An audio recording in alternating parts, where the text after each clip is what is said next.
ચાલુ કરો, માઇક ચાલુ કરો, આગળ આગળ. હા, થઈ ગયું.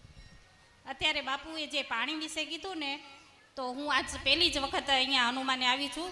પણ આજથી 6 મહિના પહેલાં મને ગર્ભાશયમાં ગમે ત્યાં જગ્યા કેન્સરની અસર હતી અને મેં ગાંધામાં એનું ઓપરેશન કરાવ્યું. પણ મારી બેનપાણી પૂજાબેન અને એના મિસ્ટર સુરેશભાઈ પ્લીઝ ઊભા થાવ.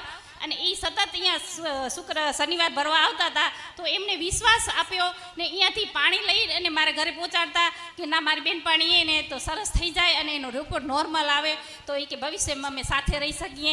તો હું આજે પણ કહું છું કે એ પાણીનો મહિમા હકીકતમાં મેં આજે જાણ્યો કે એ એના થકી અને એમના વિશ્વાસ થકી અને આના હનુમાનજીની આપણે એમ કહીએ કે પ્રેરણા થકી હું આજે મારો રિપોર્ટ એકદમ નોર્મલ છે. અને આજ મેં 6 મહિના પછી મને કોઈ કેન્સરની કોઈ અસર નથી અને હું મારા જીવનમાં બધું કામ કરું છું, કોઈ પણ જાતની ગોળી પણ ચાલુ નથી.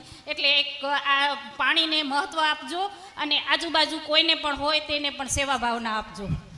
વાહ. આ સુરેશભાઈને શું નામ કીધું બેટા? પૂજાબેન, બે આવો અહીંયા. આવો બેટા, દીકરી આવો.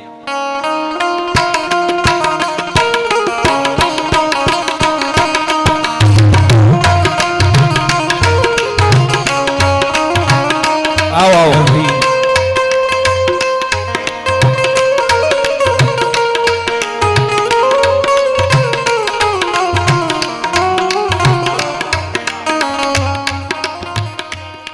વાહ વાહ, ધન્યવાદ.